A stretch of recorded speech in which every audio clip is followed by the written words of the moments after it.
Yes, the recording should have started. So, good morning, everybody, and thanks for joining us for this last conversation in our virtual symposium on Chinese philosophy. So, first of all, I would like to thank all those who participated in today's meeting and in the previous meetings, and of course, I would like to thank the two co-organizers, Lisa Indraccolo, professor at Tallinn University, and Chiara Ghidini, professor at the University of Naples L'Orientale. And this is the last event of this cycle, but maybe we will organize something else also for next year. Who knows? I hope so. And I'm very happy to have as a guest one of the most influential scholars in the study of early Chinese intellectual history. Yuri Pines, who's Michael Lipson Professor in Chinese Studies at the Hebrew University in Jerusalem, but also guest professor at Beijing Normal University and also at Nankai University in Tianjin, where he teaches traditional Chinese political thought. His research focus, as many of you probably already know, is on the pre-unification period, particularly so on the Zhenghua and Qunqiu period, particularly looking at the evolution of political thought, but always in the context of historical, social dynamics, and also with sometimes a comparative imperial framework, Eurasian framework, I would say. And also he's interested in the legacy of this so-called traditional political thought in contemporary China. And he has written more than 40 articles on all the major journals of our field, from Asiatische Studien, Orient Extremus, Extremo Orient, Extremo Occident, Asia Major, Tombao, and so on. And among his books, I can quote Envisioning Eternal Empire, The Everlasting Empire, Zhou History, Unearthed, and also Ideology of Power and Power of Ideology in Early China, co-edited with Paul Golding and Martin Kern. And now getting to the topic of today's talk, Professor Pines has also devoted a large part of his research and also of his ongoing and maybe also future research on the so-called legalist school of thought. And I think this is a very important aspect of his research, because this element in the formation of Chinese political thought has been often overlooked, and now it's being rediscovered somehow in its importance. And Professor Pines' work is absolutely fundamental in this regard. And he has worked a lot on the Han Feizi, but also, and this is the topic of today's talk, on the Shang, the book of Lord Shang, which he has edited and translated and analyzed in his recent book, The Book of Lord Shang, Apologetics of State Power in Early China, published in 2017 by Columbia University Press. So as I said, I'm very happy to conclude this cycle with Professor Pines and with the legalist tradition, because we have talked about Confucianism, both in the classical period, in the contemporary period, in its Taiwanese version. We have talked about Buddhism, we have talked about Taoism and the Sun Tzu Pinfa, and finally we get to this school, which maybe was not a school, but to these thinkers that left an important trace in the formation, in the evolution of Chinese political thought. And just last year, in an essay published online on China Heritage, Zhai Jingying has defined legalism as the heart of darkness of contemporary China by analyzing the use of quotations from the Han Feizi by President Xi Jinping. So there is some also strong connection, I think, between the conception of state power in the Shangzhongshu and in the legalist theories and in what is happening today in contemporary China to some extent, maybe. So I'm very happy to give the floor to Professor Pines. If you want, because this is something that we have agreed with Professor Pines, if you want, you can also turn your cameras on. I will put Professor Pines in evidence here.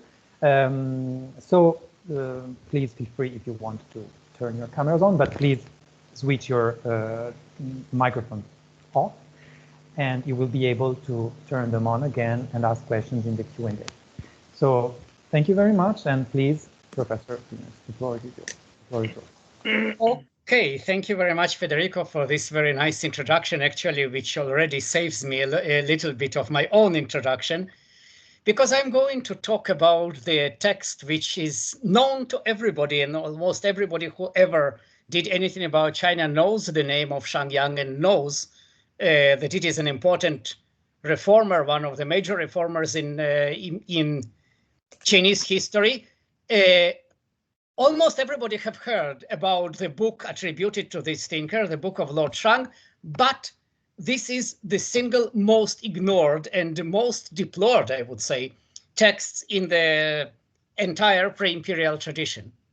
To understand how much it is ignored, just think about this, that if you use the name, Book of Lord Shang, in the article name, you will find, a little bit embarrassingly for myself, that I think that I have published more articles with the title Book of Lord Shang in the article than the entire number of these articles in the in Western languages of which I am aware. So it is not because I publish a lot, it is because nobody publishes. It's very, very easy. In China, there were several periods of interest in the Book of Lord Shang, the most notable, of course, in the early 70s in the so-called anti-Confucian campaign, the Pilin Pikong, when Shang Yang was briefly elevated to the position of the utmost precursor of Chairman Mao, but it was very brief and not very consequential. Actually, in China as well, the number of the studies of the Book of Lord Shang is by far lower than the number of the studies of most other texts from the Warring States period. And here we must ask why. So of course you can say because this book is not very literally engaging, surely it is not the language of Mengzi and Zhuangzi. True. Because this book is very controversial, some of the chapters were not written, surely not by Shang Yang, not even by his immediate disciples, but maybe from 1 century later. Okay, but we have the same in almost every text. I think the answer, the real answer, is that this text is still very much emotive. It entices emotions in the people. And you see here Sushi, 1,000 years ago, Su Dongpo, the great thinker and poet, said that from Han Dynasty onwards, the scholars are ashamed of speaking about Shang Yang. You know, he's very much right. When I presented once my ideas about the Book of Lord Shang in Hong Kong University, in the City University of Hong Kong, a distinguished colleague told me that, would you speak in this way about Adolf Hitler? And another distinguished colleague, a good friend in Germany, accused me that I am supporting the AFD because of my engagement with the Book of Lord Shang. So no, I don't think that I'm a promoter of the Book of Lord Shang, but I think that we must understand it.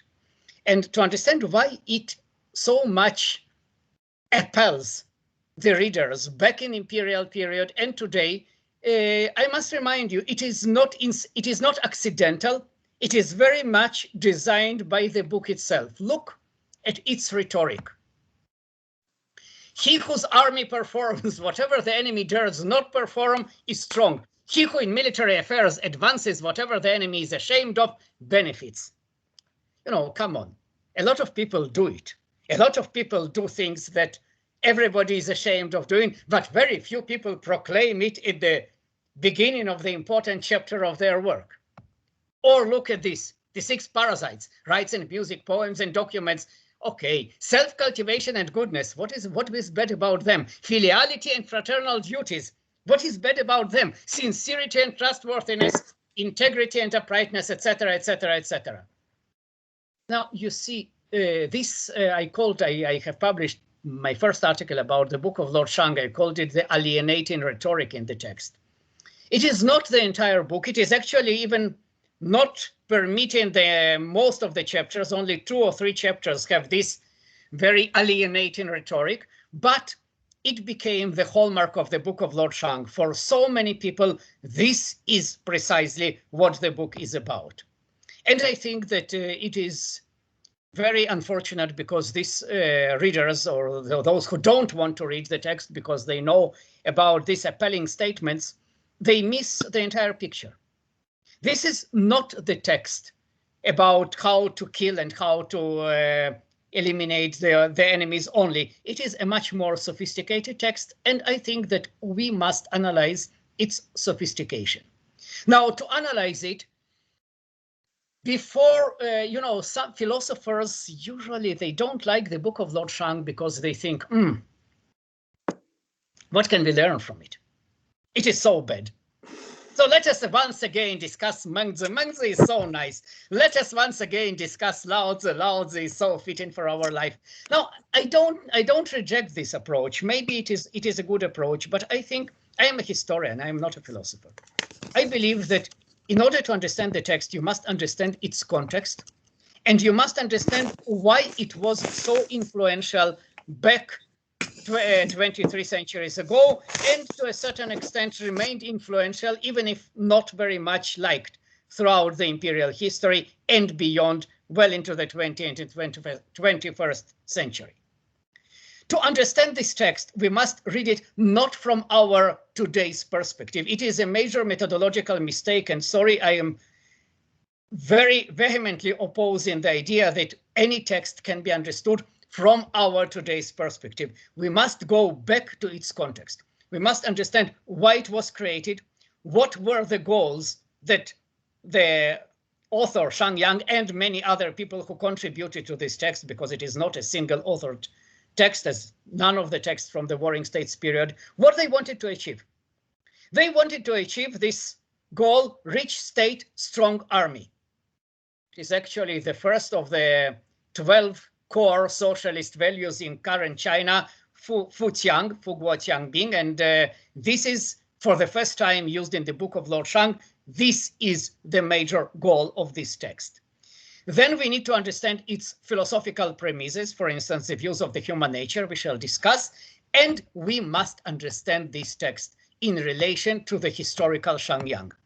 True, not all the text was produced by Shang Yang, but this text is very much related to actual reforms which Shang Yang initiated. One of these reforms will figure prominently in my presentation today.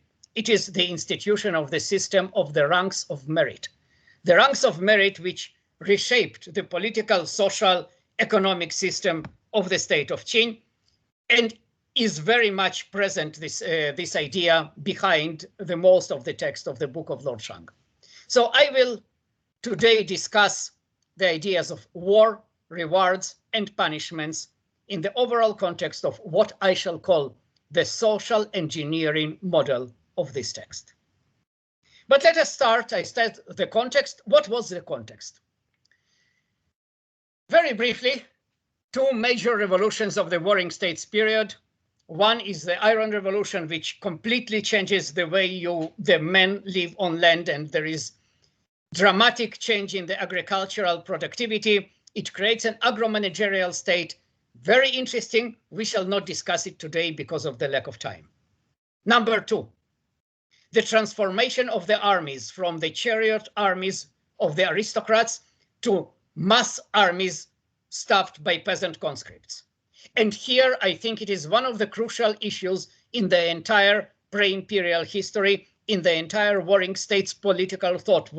Whomever you read, Mengzi or Xunzi, Sunzi or Lao Tzu, the book of Lord Shang or Han Fei, everybody faces the same problem. How you make peasants fight.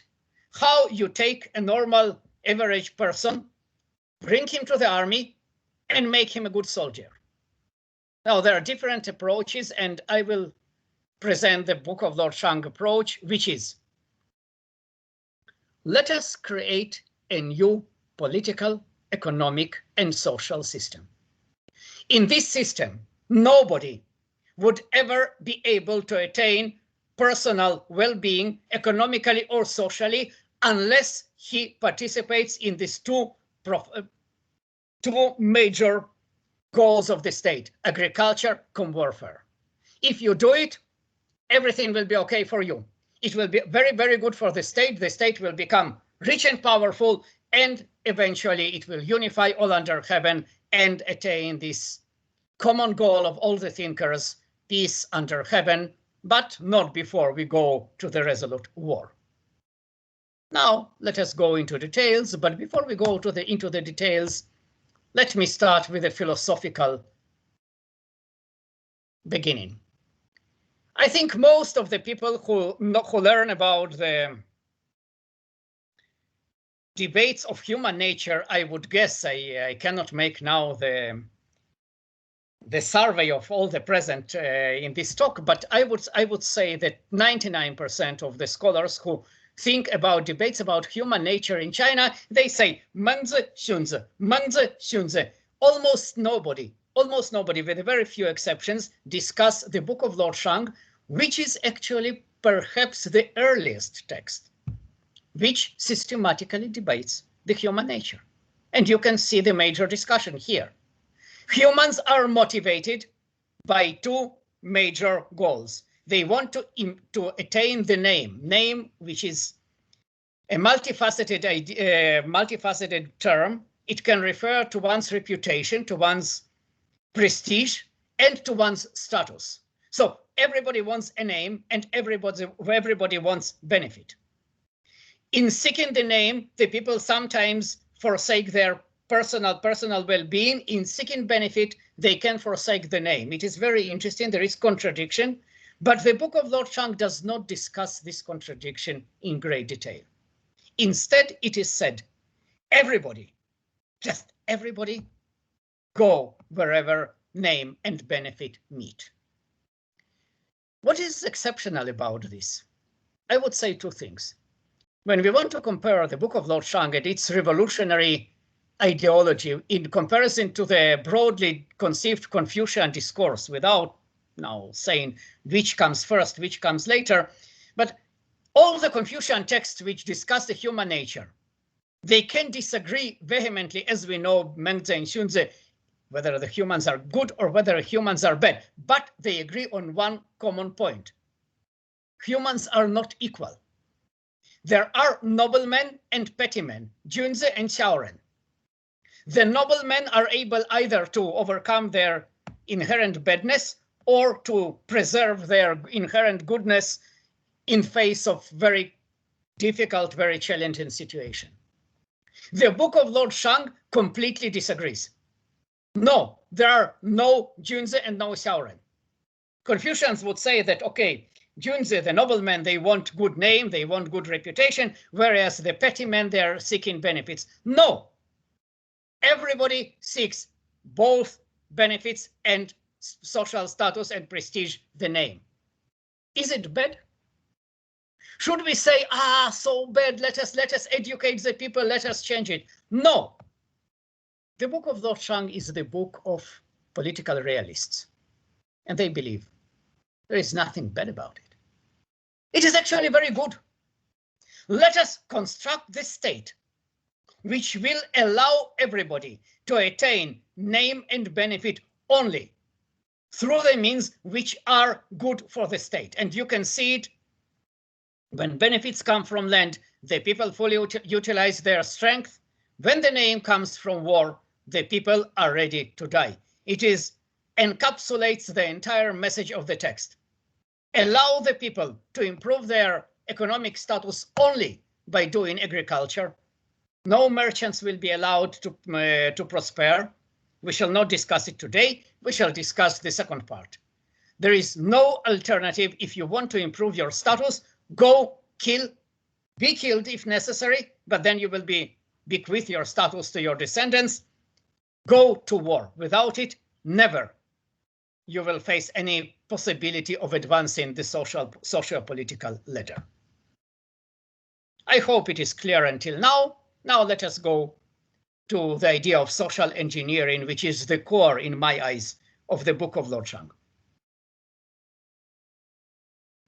Social engineering, without entering endless debates about this concept, basically it is designing political institutions so as to channel social forces toward desirable social and political ends. Very simple, and this is exactly what we have in the book of Lord Shang.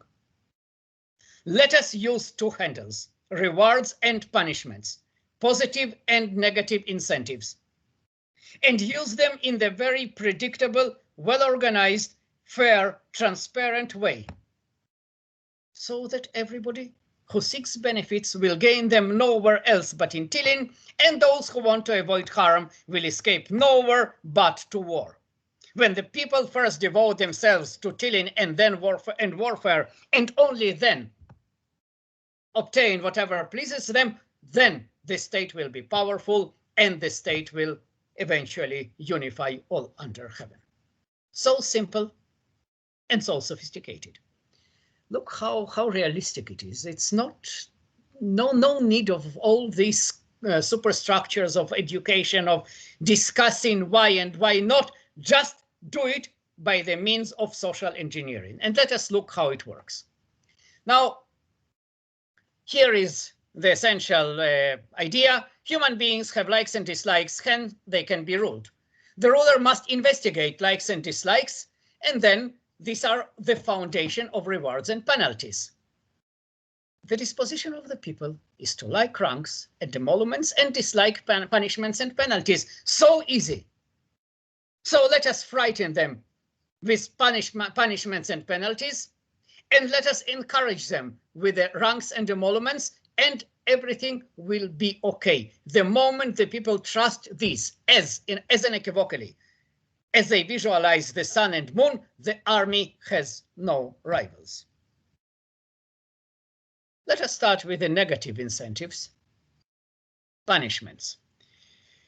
Once again, I am sorry that this system on which I am presenting, I cannot see your faces actually, despite all the attempts. So I don't know how many of you not now in agreement, but fundamentally, if I ask my students who still did not study a lot about the book of Lord Shang, what do you know about Shang Yang? Everybody says punishments, punishments, heavy punishments. And this is, of course, the summary which Sima Qian also presented when he summarized Shang Yang. Yes, punishments are essential part of Shang Yang's vision. They must be A, heavy, very easy, very understandable, no need for further discussion. B, inevitable. You just cannot avoid it. Whatever you do, you will be apprehended. And they must be fair. They must be imposed without any regard of your status.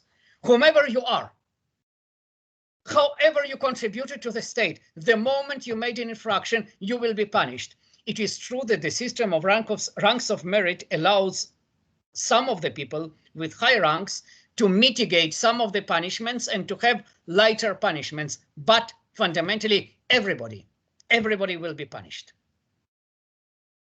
And this idea is not, it looks very bad, it looks very frightening, but just think that if everybody knows that he has no choice but to be apprehended and to be punished heavily, then maybe it will work. Maybe it will work. There is a person whom I immensely hate, and I never like the idea that I must refer to him in a positive way, but unfortunately, sometimes in history, like Shang Yang, who is also a very not nice guy, they are successful. Rudy Giuliani in New York, with imposing very heavy punishments on light offenses, did succeed to eradicate or to reduce dramatically the level of criminal activities in New York. Whenever you know that you have no alternative, you cannot escape heavy punishment, then there are no punishments. So this is the idea of the book of Lord Shang. When you just inflict punishments on about to be committed transgressions, the moment you discover that this person has a criminal behavior, you punish him, and then you can prevent depravity from being born and minor transgressions from being lost. The state is well ordered and the people restore the utmost virtue. It is very rare example in the book of Lord Shang that he uses this quasi-Confucian idea of fully, this utmost virtue. It is really very rare in this book, but there are some instances. So he says, by killing and punishment, I return to virtue, whereas what is called righteousness corresponds to violence. Because if you don't punish the criminals, if you are very lenient, if you don't punish the criminals, the crimes will multiply and multiply. And I don't want to speak about some examples in several states when the police is afraid of enforcing its power, then you don't have the state. So Shang is very clear. No, sorry. Let us be violent and prevent punishment and prevent transgressions. Okay, this is a simple and well-known point, but everybody speaks about punishments in the book of Lord Shang. However, what we understand now, that punishments are just a minor aspect of this ideology. The major idea is not negative, but positive incentives. These positive incentives are based on one of the most daring reforms or daring new departures in history, I think, of human political thought and human political practice. Shang, and here I speak about historical Shang, and it is verifiable even archaeologically. Shang dramatically changed the social composition of the state of Qin. He abolished the traditional system of the aristocratic ranks, replaced them with the ranks of merit, which were granted primarily, sometimes exclusively, but mostly primarily for your success on the battlefield. Now, these ranks were not empty ranks of merit like we have in many countries. They were the foundation of your economic, social, legal, and sumptuary privileges. The entire social life was subordinated to these ranks, and the system gradually encompassed the entire state of Qin and eventually most of China after the Qin unification, which I shall not speak today. We have now excavated materials which prove how important the system was. And it was very sophisticated because the ranks could not be fully inherited, only partly inherited. So it allowed much more social mobility than was possible in any political system on Chinese soil before Shang. Moreover, there was only one choice to make the rank fully inheritable, only if you are killed in action. For those who were killed in action, they could bequeath their rank to their heir, and actually even if you don't have the heir, even to your wife. Even females could inherit these ranks, which is a very interesting departure, but we don't have time to discuss it. These ranks became the single most motivating force in Qin society, because without these ranks, you could not become rich, you could not become powerful, you could not become prestigious, you could not become anything. You needed this rank. And this is the idea of how to make people fight. The book of Lord Shang is very realistic. I have already used this adjective, and they know the people don't want to go to war. War is something the people hate. War is what the people consider dangerous. Very well. So how to make them fight? Very easy. Ranks of merit as a positive incentive, punishment as a negative incentive, and internalization of the fact that military merits are the only or the primary way to improve your status, what we shall see teaching. Let us see briefly these 3 points. Point number 1, rewards. Ranks and emoluments are the essence of the army. Look how important they are. Not punishments, ranks and emoluments. People will not kill just because they are afraid to be punished. They will kill and they will commit atrocities if they know that they will improve dramatically their status. So what is called unifying rewards means that benefits, emoluments, official position, and rank uniformly derived from military. It is not true actually in the practical state of Qin. There were other possibilities, for instance, to buy the rank in exchange for high grain yield, but sometimes for rhetorical reasons, the book speaks about uniformly derived from military. And if you do it, then everybody, the knowledgeable and the ignorant, the noble and the base, the courageous and cowardly, everybody will exhaust the power of their limbs going forth to die in the service of their superiors. And the army will be irresistible. This is an easy point. I think that it is understood well. But it is not enough.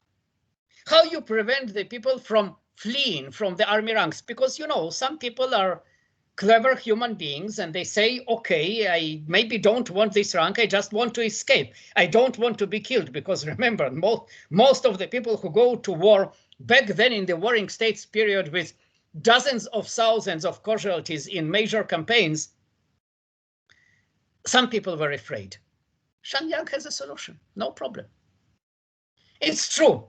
As for war, it is something the people hate, but in the good, powerful state, the people look at the war as the hungry wolf looks at meat, Shang says. This is a true monarch who makes the people say, don't come back without achievements. You know, when the sons and older brothers sent off their younger brothers, fathers send their sons and older brothers send their younger brothers and say, don't come back without achievements, we shall say, of course, it is a patriotic spirit. We know it so well from the 20th century, 19th century. But no, sorry, not in Shang. In the book of Lord Shang, it goes as follows. If you violate the law and disobey orders, you will die and I shall die. It is a frightening, very frightening situation. But this mutual responsibility system, which made the people pay the price if their relative absconded from the battlefield, it worked. How it worked? Because there is no place to flee from the army ranks and migrants can find no refuge. Why they cannot find any refuge? Because we have the population control. All the idea of rigid control over the population movement. We have the passports issued for the children of 5 months old. Just you could not leave your county without having a passport. You could not move from one location to another without proving that you have some reason to move. And that is why with this intense population control, you can attain whatever you want. It is quite a frightening state, I would say, but again, I am not judging it. I'm not surely not what I would not like to live in it. But I would like to remind you, it was immensely effective. And this we are not allowed to ignore. Just because we don't like it, don't say that it did not work. It worked. And then comes number 3, teaching. It is, Book of Lord Shang is not full of sense of humor, but should it have sense of humor, I would say using the word teaching, Diao, is just to make a fun of Confucians. What is teaching? Very easy. That none of these, the broadly educated, the argumentative, the knowledgeable, etc., etc., etc., will be allowed to become rich and noble. There is no alternative to riches and nobility except in the field of war. Only one who is established, who is able to distinguish himself at war, will pass through these gates. And when everybody understands it, then everybody says what we should be devoted to is only war, and that is all. Because, once again, look at this very sober evaluation of human nature. The people's desire for riches and nobility stops only when their coffin is sealed. And I think it is not stupid observation. Maybe it is a very clever observation. Maybe not for 100% of the people, but for the vast majority of the people, yes. So he says, just don't allow them to enter, to pass these gates outside the route of warfare. And then when they hear about war, the people congratulate each other. When they move or rest, drink or eat, they sing and chant only about war. This deep, profound militarization. How this militarization works in regular army? It is very funny. We have this very complicated chapter, chapter 19 in the book of Lord Shang, which is actually the only one which tries to explain how things worked on the ground. And you can see here, the army becomes completely bureaucratized. For instance, you are punished, but if your squad is able to attain one head of an enemy, the punishment is revoked. Now, the officers are not allowed to cut off the enemy's heads. They have, if the battalion gets 33 heads and above, they have fulfilled the quota. There are quotas per decapitation of the enemies. And now look, it becomes a little bit more frightening. In attacking the besieged fortress, the army that is able to cut 8,000 heads and above has fulfilled the quota. In a battle in the open field, only 2,000 heads. Which means that we just massacre the surrendered enemies. But to mitigate the badness of this recommendation, recall that Shang is very well aware that if you do not inspect, do not control whose heads are cut off, the soldiers will just kill the civilians and present their heads and then ask the rewards. So no, sorry, we have equality control. At war, when severed heads are exposed, they are checked for 3 days. And if the commander has no doubts, he delivers ranks of merit. And then when he delivers rank of merit, if there was not done after 3 days, the officials will be dismissed. And the one who gets the rank of merit, he has increase of his field and more servants and more retainers, etc., etc., etc., and will be allowed to become a military or civilian official. So you have the system that the entire social, political, economic order is based on military achievements. You will say it is crazy? Maybe. Is it efficient? We know the result. The state of Qin, which was a weak outlying state before Shang, became the major power which eventually unified China and gave China its name in Western languages. From Iran, later China, it comes from Qin. I shall jump one slide because we don't have time. I just want to summarize this point and then go to my final points. I think that the Book of Lord Shang is great because it solves a problem which was faced by a great variety of thinkers and by a great variety of political entities, from the Greek city-states to modern nation-states, how to turn subjects into soldiers. Now, it's very easy to do it as it was done, for instance, okay, I'm speaking to colleagues in Naples, and of course we should remind of the great, glorious Roman Empire, which made a completely different solution. It is dulces et decorum est pro patria modi. It is so sweet and respectable to die for the motherland. Shang will laugh at this. It is just brainwashing. Or we know so easy until, well, unfortunately, well into our days. If you want to make people fight, convince them that the enemies are not real humans. You have nothing of this in the Book of Lord Shang. The enemies of today are your subjects of tomorrow, so of course you are not going to dehumanize them. Or the idea that martiality is masculinity, that it is manly behavior to kill. No, nothing. Just let the people know they will benefit socially, economically, and politically only if they cut off enemy's head. Frightening, yes. Efficient, yes. And to say frankly, sometimes I think that it is better to have this very openly on the table rather than brainwashing the people with all these chimeras of patriotism, of the war against enemies of civilization or whatever. Here you just say, you want to advance, please go and fight. You don't want to advance, okay, you just defend yourself. Now, my final point is how the system can work. And there are 3 points of how to make the system work. First, it must be transparent. The laws must be clear. You cannot just hide the laws and regulations from the people. Everybody must know what are the rules of the game. If there are no rules of the game that are known, you cannot expect the people to comply. So, you see, I think it is one of the greatest ideas, which actually I always say that it must be implemented. And when I teach in China about the Book of Lord Shang, I say this is one of the recommendations which I very much recommend adopting today uniformly. Yes, the laws must be clear, transparent, and then you know what you do and what you don't do. Very well. Second, it must be fair.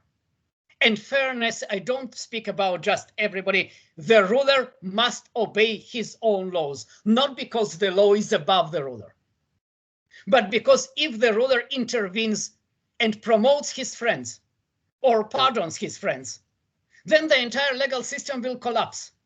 This system should be run by completely impersonalized sovereign.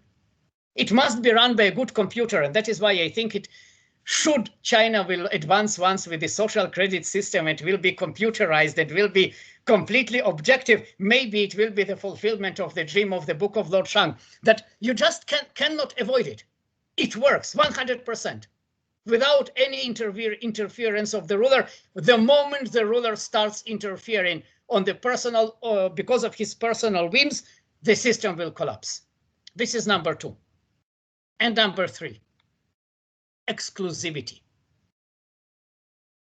Exclusivity is the most important aspect, which means you should not allow anybody outside the system of the ranks of merit to advance socially.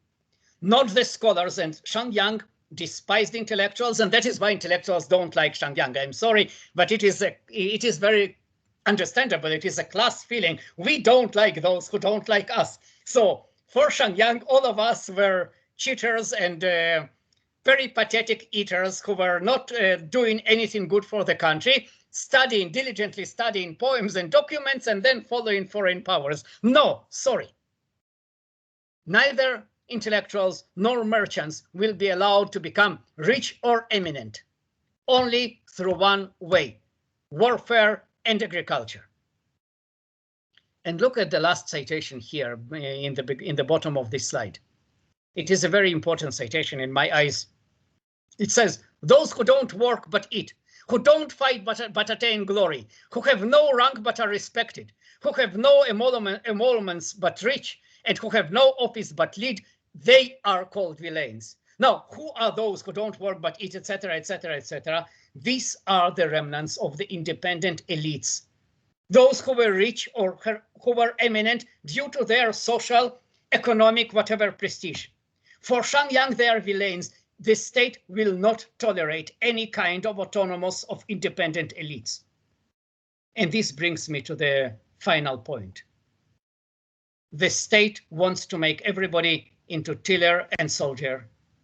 This is done through distribution of the ranks of merit, which encompass all the economic, social, political, whatever prestige. But in order to make the system work, you must make it exclusive.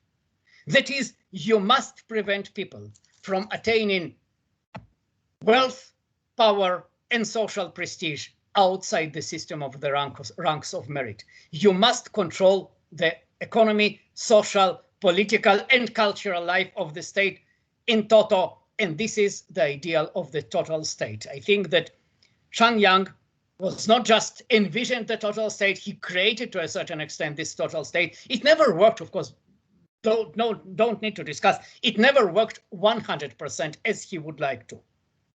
But even if it worked 85%, it was good enough to take the relatively weak, the state of Qin, which was in deep turmoil for generations before Shang arrived to the state, and to restore it to the position of the utmost power as the most prestigious and most powerful and most frightening military machine. And this brings me to the final slide. Is there modern value of the Book of Lord Shang? Now, I think in our society, of course, advancement through the one route is not feasible.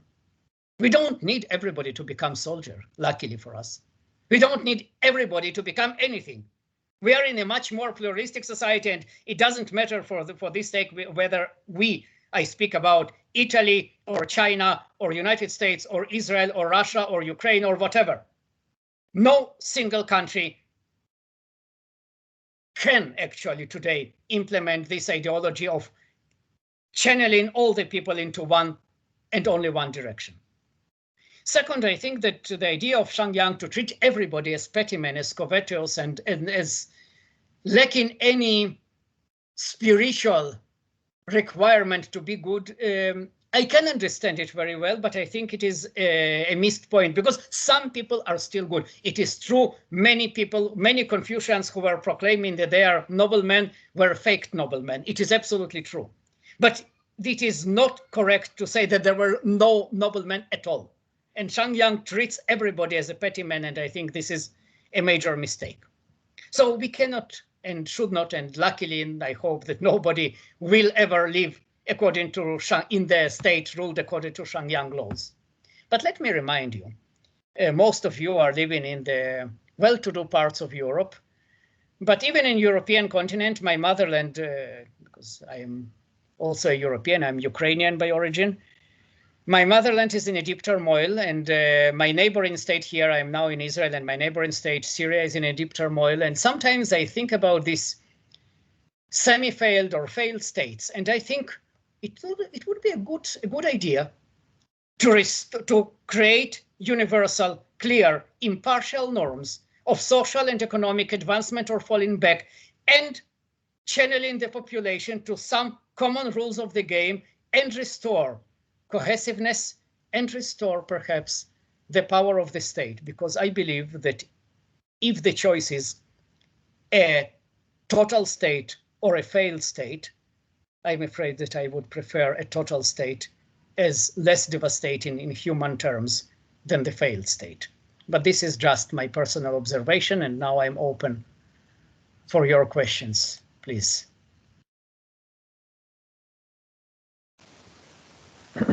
Thank you.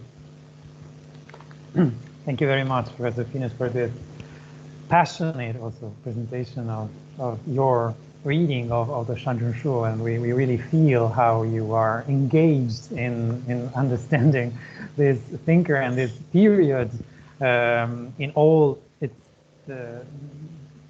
even dark aspects, but at the same time still challenging and relevant to the contemporary world, of course. And this demonstrates how important the Shangjun and in general the so-called legalist school is, and how overlooked it has been, I think, in the past. So now please raise your hands or just speak if you want to ask a question, and we will start with the Q&A.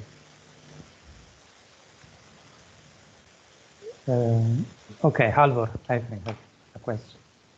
Okay, thank you. I think there are several others also raised their hands. If you see, I'm not sure if you see them, but I have a question.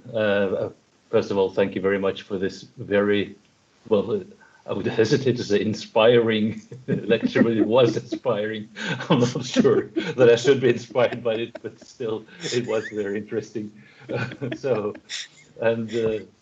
As you say, many of us don't know a lot about the Shangjun, and I am no exception.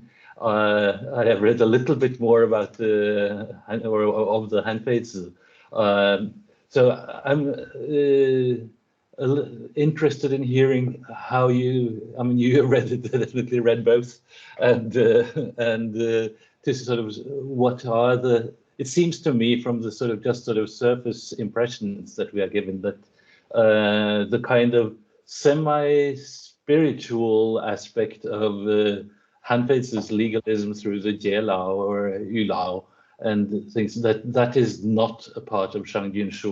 And I wonder also whether some of the kind of almost mystique-like things about the ruler being absolutely, I mean, having to hide behind a kind of shield that allows no one to understand what the ruler is actually likes or dislikes, that is also some more sort of part of Hanfei's rather than the Shangjun.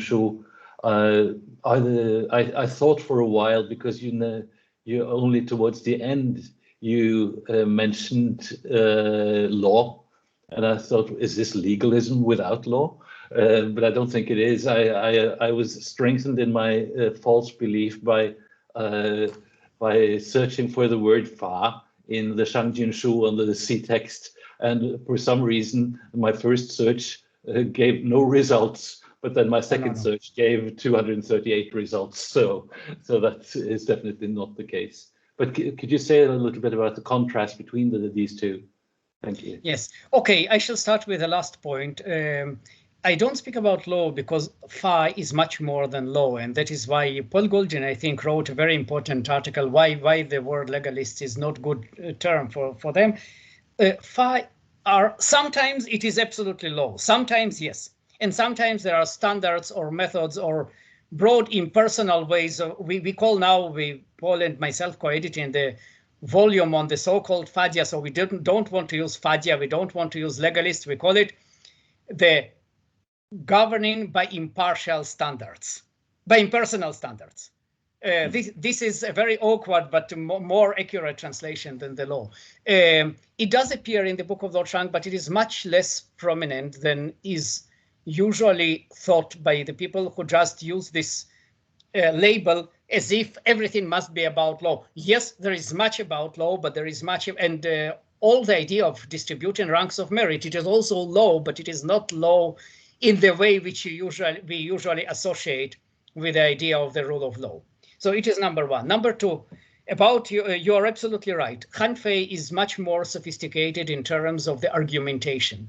I would not say in terms of philosophy. Philosophically, Book of Lord Shang is sophisticated, but philosophers hate it because it is not sophisticated argumentatively. It is very dull literary. It is exceptional. It uses very brief sentences, even avoiding as much as possible the shoots, these empty characters. So it is not very easy to follow the lead of this very exceptional text.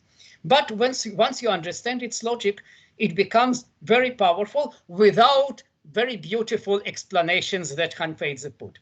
I think that for Han Feize, actually, Dia Lao and Yu Lao they're not deep. I know that I am now treading on the very dangerous ground, but for me it is two less consequential and less inspiring chapters in the Han Feize, but we shall not discuss them now. Just, I agree with you, much less literary and much less argumentative sophistication in the Book of Lord Shang. And of course, remember that the back of the Book of Lord Shang was written a century before Han Feize, and this century was a century of maturation of philosophical discourse in early China. So Sato Masayuki had written very nicely how the argumentative techniques changed between the 4th and the 3rd century. We must also take it into consideration.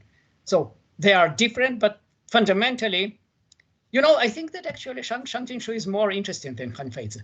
Han Feize does not have his own ideas of how to make all the people tillers cum soldiers, and Shang Jinshu has it. It is the most daring book, perhaps in the history of the world political thought, because you just say, I can take a group of people and make them soldiers, not by this kind of, Sun Tzu also has a famous anecdote how you make the females into obedient fighters. But here you have something much harsher and much more working, unfortunately. Yes, I see the other raised hands now, Karin Defort, Salvatore Vecchi, and Michael Schappers. So I don't know the order, but let's start with Karin Defort, because I already see her in the webcam. Hello. I don't think I was the second in row. Some others were before me, so I don't know. Is it okay if I just ask my question? Yes, I mean, they will have time to ask their question. First of all, great to see you all again, and also to see and to hear Yuri. I just had a phone call, so it may be that a part of my question is something that you already responded. In that case, you just have to say so. But my question is about, how the system would work theoretically. You already said that, it's a problem maybe that humans are not totally, predictable the way that he expects it. You also said in the end that it's really very important that the ruler should not follow his whims, but, so what the ruler should do really is listen to Shang and do what Shang says that he should do. So I understand that in this system, probably the ruler is not under the system in the sense that he's beyond the punishments and the rewards because he gives them, but he is under the advice of this Shang, and this brings Shang or any other advisor in a sort of very paradoxical position within his own system. It's a bit like Adam and Eve, who are punished, and only then they know, the difference between good and bad, but yet they are punished before because they did something bad. So there is the same paradox there that, why would the ruler listen to Shang? Maybe Shang would say, because I want to have a lot of rewards from you and get a lot of money, but his advice already came to the ruler before his system was installed. So there is the same paradox there. And so I think this is also a major weak point of the system. You're absolutely right. And you know that I have also written not a few studies about the ideas of rulership in China. And I think it was the most powerful and the weakest point of traditional Chinese political system in general, because all the philosophers, not just Shang, everybody agrees we must have one single ruler. The monarchic principle is agreed by, except for Zhuangzi, but Zhuangzi did not try to create a political entity which will fight and win the wars. So everybody agrees we have the ruler, and then everybody again, from Shangyang and Hanfei to Kongzi, Mengzi, Laozi, whatever, they are afraid that this ruler will be an idiot who will take the state into the wrong direction. So how to avoid it?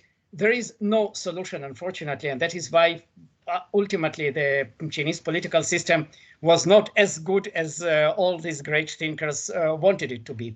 Because in the book of Lord Shang, you have a very interesting phenomenon. The ruler appears only twice in the book. Of course, the book was edited many centuries, perhaps after Shangyang died, but those who edited it did it in a very clever way. The ruler, the person who was the boss of Shangyang, Qin Xiaogong, the Lord Xiao, he appears twice. In the first instance, he discusses with Shangyang and with other thinkers whether or not we should change the laws. And here the idea, only the ruler can decide to change the laws, to initiate the laws, and Shangyang convinces him that if you adopt my recommendations, everything will be fine, you will be the powerful, successful state, and he succeeds. As we know, it is historically, he succeeded indeed. Then the ruler disappears completely. No dialogues, no mention of him. In the last chapter, he appears with one single question: how to stabilize the laws. From now on, he doesn't want to change, he just wants stability. And the answer, of course, is Shangyang's answer, which we shall not discuss now. But I think that the authors of this text and the editors of this text, they were very much suspicious of exactly what you said, why the ruler should follow us. The ruler may be an idiot. And unfortunately, we know. And not a single political system is able to avoid. We have seen now, unfortunately, in the democratic system, what happens when you have an inadequate ruler. Even with good democracy, with a lot of checks and balances, an inadequate person can create human disasters of completely unimaginable proportions. So this was realized by all the thinkers. Nobody solved it, nor Shangyang. He did not discuss it much. Hanfei discussed it more and also remained very reluctant and very frustrated because, as I told you, you need the computer. If you have the good computer, the supercomputer running the state instead of the ruler, everything will be perfect. Then you just have all the rules of the game in the computer and then no personal whims which destroy it. But as we know, until now, luckily for us, there are no computers who run us. I think we have Michael Schatters and Daria Berg also raised her hand, if I'm not wrong, and Salvatore Vecce. So, please, Michael. Thank you, and thank you, Yuri, for the spirited promotion of the text. It's very interesting. I come from a Xunjian perspective, so from the Xunzi, and maybe I like to pose kind of a threefold question to Shangyang via you, in hindsight, of course, because you can maybe say Xunzi comes after Shangyang, or the text is influenced by it. So when we have making the state rich and we have making the army strong, right? The idea is that all people, they desire profit and they fear death. So how to transform that? And then the idea is that from Shang, you can just give in to people's desires and allow them to become rich in a good way that is also profitable for the state. But then Xunzi comes in with one important question. He say, okay, even if we agree that it's totally fine or normal, at least, for people to have this desire and to want to act on that desire, if in a social setting you allow people to compete for finite resources, for limited resources, even if you can use this drive to build up an economy, at a certain point you're going to hit this limit of finite resources, and that even from a state perspective is a big problem. And it's interesting that Shang talks about the cultivation of wastelands, right? So from a Qin perspective, in a historical setting, this makes sense because there's a lot of almost infinite resources. They would think, the wastelands is like this idea of you can always find new wastelands to cultivate, so the state will get stronger and stronger. And this also ties into this second point of a Xunzian critique of, okay, you make the people strong, you make them willing to fight, but at a certain point, you're going to be the victorer if everything works well. So you have this united Qin, you have this united empire, but then what?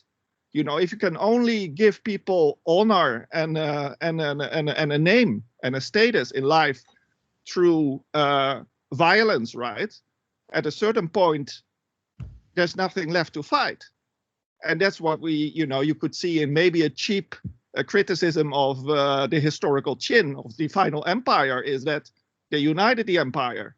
But then what? The whole motivation for continuing to build a society was gone, and it collapses in itself. And from a modern perspective, of course, it's very interesting. Do we want this kind of society where we're only aiming for, expansion of political power? And then my third critique is a minor point, but I found it very interesting. You brought up Shang mention of the 6 poisons. And one of these poisons was Cheng and Xin, the idea of sincerity and trust, right? It's very interesting that, and it's more a question than a critique, why specifically from Shang system of thought doesn't he like sincerity and trust? And I'm reminded of the Wangba chapter in Xunzi, where Xunzi gives a bit of a halfway defense of the hegemon of the Ba, saying that, well, at least through laws, he will have trust of people. And it's a way to, if you implement the laws fairly, you can call that's a way of Cheng and Xin. So especially from this proto-legalist perspective, why wouldn't trust and sincerity be valued from Shang perspective? Thank you. Thank you very much, Michael. I shall start with the last point because it is the easiest one. I think that Shang opposes not the values themselves, but the moralizing discourse. He is not opposing morality. He opposes those people who speak all the time about benevolence and righteousness and sincerity and self-cultivation, etc., etc., etc. Why they speak about this? In order to get promotions outside the system of the ranks of merit and in order to get good positions in the government without fighting and without tilling. This is his idea. He hates the moralizing discourse, and I think this is also true of Han Fei. So when we look their invectives against morality, in Chinese there is no quotation marks, but I would translate this with quotation marks. We hate benevolence, we hate righteousness, not because we hate these ideas, we hate those who speak about them. So this is number one, which is easy. 2 other points, I cannot agree more. Economically speaking, the book of Lord Shang is not sophisticated. The most of the book was written in the 4th century BCE, the state of Qin, which was back then economically backward. For instance, monetarized economy was introduced into Qin only after the death of the historical Shang. So when most of the central states were already heavily monetarized. The entire idea of the resources, the depletion of resources, is still not there.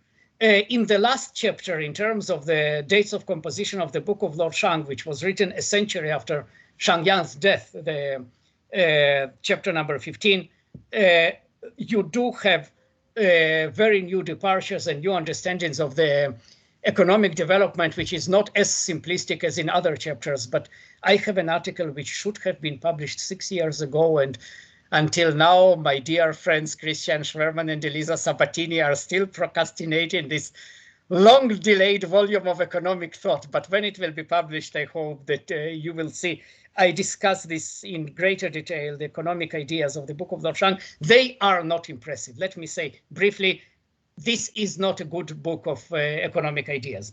And the final point, the second of this, your second point, you cannot be more right. The system of going to war and going to war and going to war, it works very nicely when you have the reasons to go to war.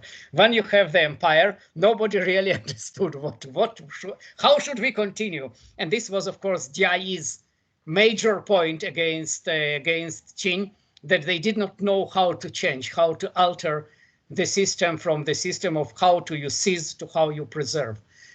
But I can remind you, it happens to so many, I call them messianic regimes. When you have some great liberation idea, the communism or the Shia revolution in the 11th century Egypt or whatever, you have the Messiah came. What then? You need to completely abandon your messianism. You need to completely abandon the ideas or the models that allowed you to seize power. And it is very, very difficult, very difficult. So it was not easy for Qin to somehow to reconstruct itself after the great success. Shang Yang never thought about it because in his time, you know, he still had 1 century ahead of great work to conquer all the world. What happens after? He never asked, and that is why you cannot build Shang Yang's system forever. It is what Sima Qian's father, Sima Tan, had a perfect summary. It is a one-time recipe which can be used but cannot be used for a long time. So sometimes you can use these methods, but they are surely not viable in the long term. And here I completely agree with you. Okay, we have now Daria Berg and Salvatore Vecchi. Yes. Hello. Thank you so much for a wonderful talk. Really enjoyed it very much.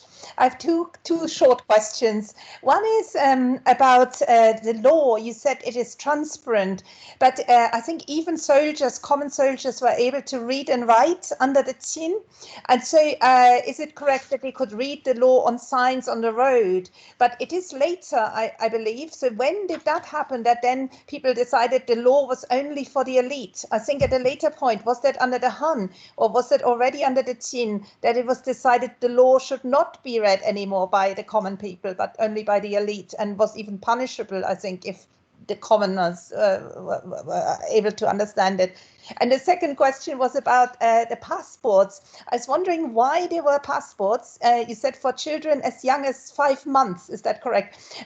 Because the Qin actually benefited from movement. If I understood correctly, soldiers came from other warring states and fought for the Qin. So the movement would have been beneficial for Qin. Then why would they want to restrict movement?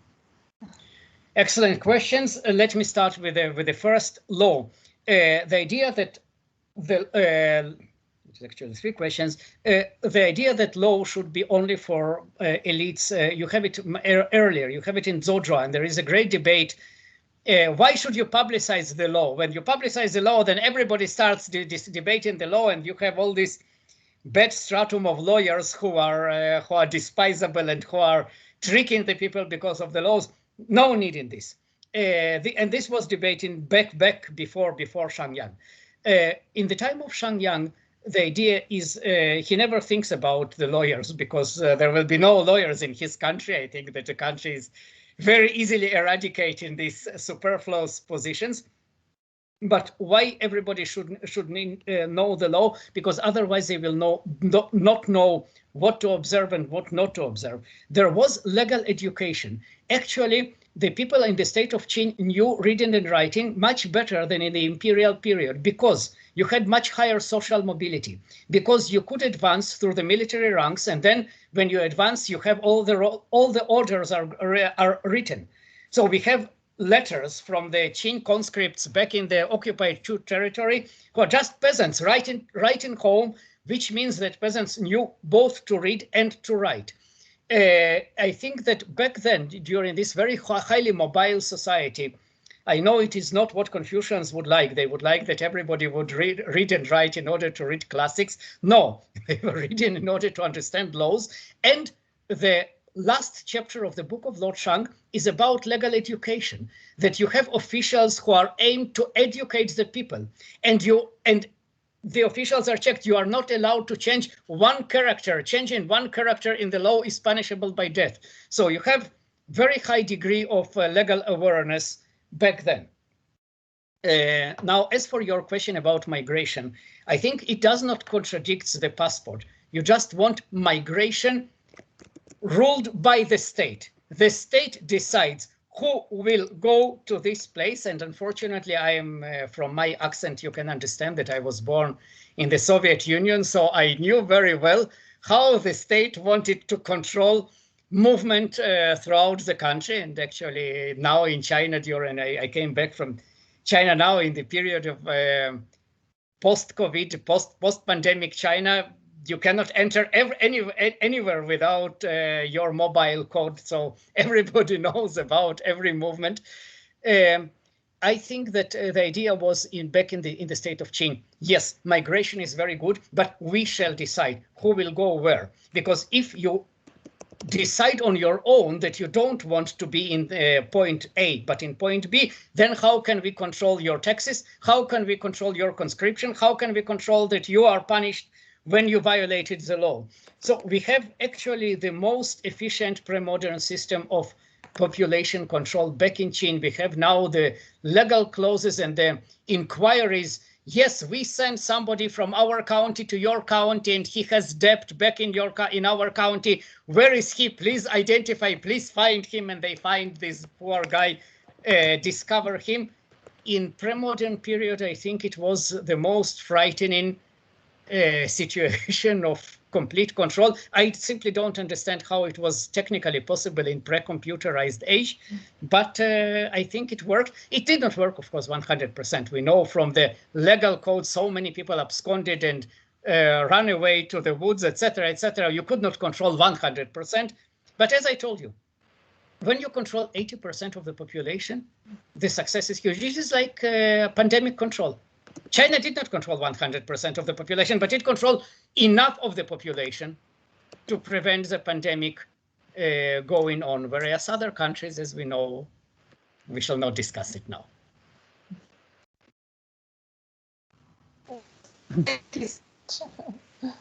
Salvatore Vecce has a question.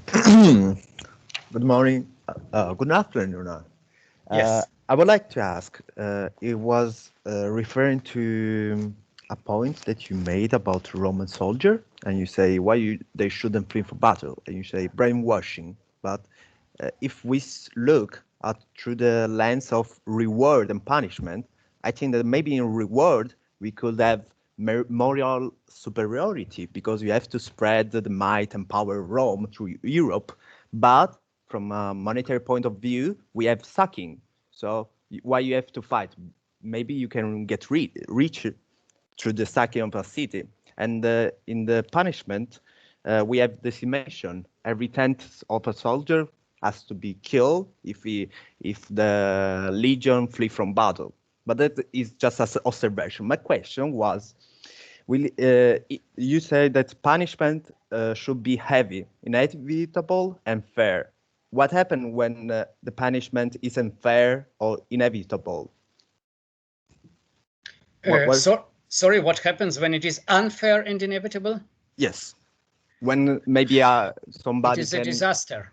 Yeah, of course, but it is a disaster, and it happened, of course, as you understand. It was the case which perhaps was inevitable under the system. But I must say that from the legal texts of the Qing, we know that they were very much concerned with the quality control of, for instance, forensic evidence, of interrogating the the witnesses, and very strong dislike of torture, because not because of the human rights, but because it was very clear for everybody that under torture you will admit something that you did not do, and the idea of the system is not to make one more person punished, but to make the real culprit punished, because otherwise you will not eradicate transgressions. But as we know, even in today, in modern, very nice and very humane legal system, there are so many people who are convicted not because they did something, but because they unfortunately happen to be the closest to the body or whatever happened.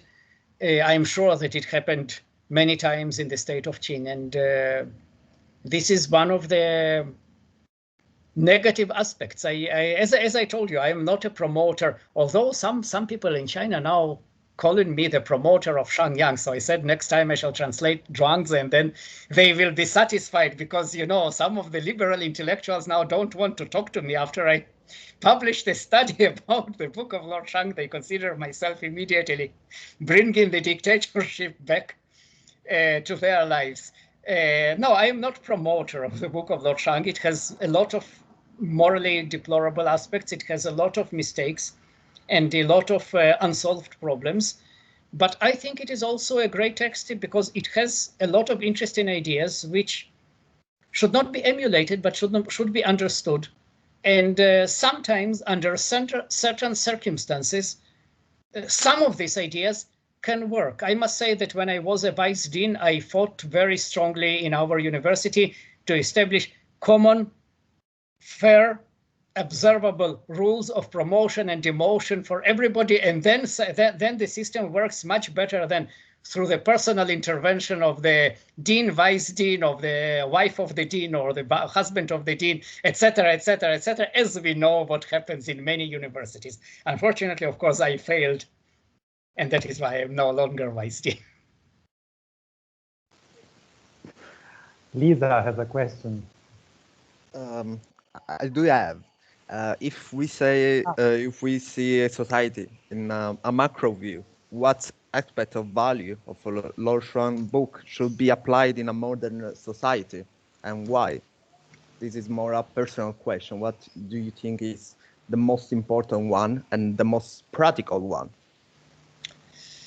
I am very bad of giving recommendations to modern societies. That is why I'm historian and not a political scientist. I can say whatever I want because I don't influence the life of the people today. I am just checking how they lived 23 centuries ago, which is sufficiently interesting. But let me say one point. I completely believe that it is necessary implementing the transparency of not just laws, of all the regulations. Everything must be transparent. It is number one. Number two, uniformity of application. I can give you a very good example. Israel now is in a good situation after vaccination, but Israel was on the verge of complete collapse a few months ago, despite several lockdowns, because nobody paid attention to these lockdowns. And why nobody paid attention to these lockdowns?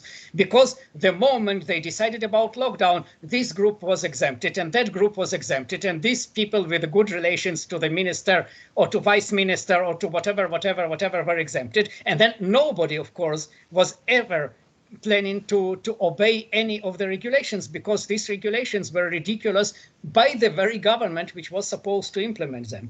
In China, on the other hand, I lived twice during the pandemic in China, and I have seen it. I tried to make my guanxi and to avoid some of the quarantine. Absolutely no chance.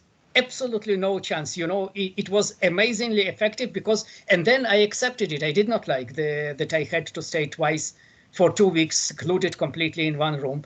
But it was fair. It was universal. It was adopted to everybody, whomever you are, including Minister of Foreign Affairs of China, who could not meet a new ambassador because he had to be under quarantine because he returned from abroad. And I think these are Shangyang's ideas, which are good. So during the periods of emergency, like we all unfortunately witnessed in the last year and a half, I think that these ideas can be implementable. But once again, I remind of Sematan, it is a temporary solution. It is not something that I would like to live with it for a long period of time. But under certain circumstances, under war, and now we have war on the virus, which is actually the holy war, because we don't kill the poor people. We should eradicate the virus. But unfortunately, many countries don't understand that they are at war, and they try to behave as if they are at peace. And the results are that they are losing the war. So I think here, war ideas of Shang work quite nicely, sometimes. Lisa Indraccolo has a question. All right. Yuri, thank you so much for this wonderful talk. So I just want to ask you something about the ruler, because of course I'm very much interested about the figure of the ruler in Untitled, with which I'm more familiar, this idea of the empty ruler. And I see here that this idea of the empty ruler is somehow reconciled with this idea that the ruler is also subjected to the same kind of treatment as everybody else. Doesn't this almost nullifies the need for a ruler? And on which, because this sound might suggest a kind of Hobbesian ruler that has some kind of social contract or another alternative way of legitimizing his power and even the need for his position. So on which grounds do we actually need a ruler, and where does the authority of the ruler actually comes from when we assume that there is already a bureaucratic apparatus that is already implementing the laws? Is he maybe the first who promotes the laws? Because of course there would be people already taking care of applying the law. So how do you actually justify still having the need for a ruler, and where does his power come from? Thank you very much. An excellent question, and it is answered very fully in the chapter number 7 of the book of Lord Shang, which discusses the origins of the state. It is actually the most sophisticated theory of the origins of political entity ever prior to the 19th century. It is more sophisticated than Hobbes, more sophisticated than Rousseau. It is more akin to Marxist dialectics. And the idea was that the state it did not have the ruler. There was no ruler in the beginning. There was gradual stratified society, and then there was the bureaucracy, but bureaucracy was not unified. They established the ruler because somebody had to unify everybody. And I know that it is not very much understood in today's democratic societies. But ladies and gentlemen, please remember, when there is war, when there is army, somebody must issue the final order. Somebody must decide. You don't have a possibility of democratic decision making at some crucial point of time when you have 1 second and only one person. In every military, in the most democratic military structures in the world, one person will make the final decision. Only very rarely we need it. And only very rarely we need the ruler in Shang Yang's theory. Normally, the bureaucracy can function very well, but sometimes somebody must have the final say. And this final say, and I think this is a problem which is very much neglected by many scholars who discuss the problem of rulership in China. They speak about metaphysical foundations. It's not metaphysical. You need somebody to make the final decision. And this is the most important, and most unfortunately, sometimes, often, this person is not an adequate person, as I answered already to Corinne's question. So this is a trouble, irresolvable, but you cannot go without the ruler. I'm sorry, in the country which needs sometimes to make decision. Maybe when you live in a very happy community without any external challenges, no need in the ruler at all. But when you need sometimes to decide, you shoot to the left, you shoot to the right, or you withdraw your forces, somebody must give the order. I also have a question, and it's about technology, the importance of technology in building a state power, because you have mentioned these values that are the objectivity, egalitarianism, and so on, but especially the objectivity in having a state control that is fair, and also at the same time the importance of military and agriculture, which are two fields in which technology is important, bring me to ask this question. Is there any specific passage in the Shangjun in which technology is praised? And I'm also interested in knowing if there is technological innovation as something that is mentioned as one of the domains through which you build an efficient state power. Federico, you discovered one of the major weaknesses of the book of Lord Shang. It does not discuss it at all. It does not discuss at all what we know existed in the state of Qin, but existed, of course, after Shang Ya's death. We know from the excavated materials there was quality control, very, very good, perfect quality control. We have the signatures on the triggers of crossbow, because, you know, trigger of crossbow requires very fine technology. You have only 1 millimeter of differentiation, which otherwise it will not shoot, and you are killed. So the artisans had to sign, and we had a lot of other aspects of quality control. There are many scholars now in the West and in China and in Korea who are working on these aspects. I am not a good specialist on this. However, in the book of Lord Shang, amazingly, we don't have any discussion of technology. We have no discussion of the artisans as making something useful like the weapons. He always considered artisans making some toys for the rulers and for the ruling elites, which is ridiculous because they must also do a lot of good things. It does not appear at all in the book of Lord Shang. As I told you, economically speaking, it is a very uninspiring, backward text.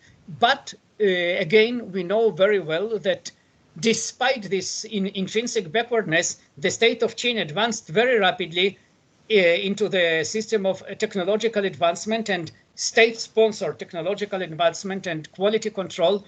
And, you know, everybody knows, of course, the great, maybe not technological breakthrough, but still very impressive, the Terracotta Army. Just to create this Terracotta Army by the models, like La Rosa explains this very nicely, it's you need perfectly organized manufacturing system which cannot be attained without technological achievements and without quality controls. But nothing about this at all in the book of Lord Shang, unfortunately. And also, I assume that also the monopoly on that technology is absolutely necessary in order to sustain a unified state power, because if other groups have access to new technologies, that would be a great problem. So it's really, yes, interesting that this aspect is completely ignored in the book. The idea, the book actually believes that everything must be monopolized by the state, but practically it is again one interesting departure, that the state of Qin was much less monopolizing by the end of the period of imperial unification. For instance, they realized that you need to collaborate with the merchants. You cannot suppress them. You need just to control them, but you need to collaborate and even sometimes even to rely on them. It was a kind of state capitalism rather than the command economy. The Shang Yang envisions completely command economy. In this case, of course, everything is monopolized, but that is why, as I told you, it's economically uninspiring text. Thank you. So, any other questions or comments? If not, no hands, because sometimes I see raised hands after a few seconds. I don't know why, but no, apparently we can stop here. And I would like to thank again Yuri, Professor Tinis, for joining us, for giving this wonderful talk. Thank everybody for attending, and for all the participants to all the other meetings, and also, of course, thanks to all the other speakers of the past events. Again, thanks to the co-organizers, Chiara and Indraccolo, and you will receive an email with the link to the recording to today's event, and also to all the other recordings together, so you can find them in the same place. And if we will organize something next year, you will be, of course, the first ones to know. Thank you again, and have a nice day.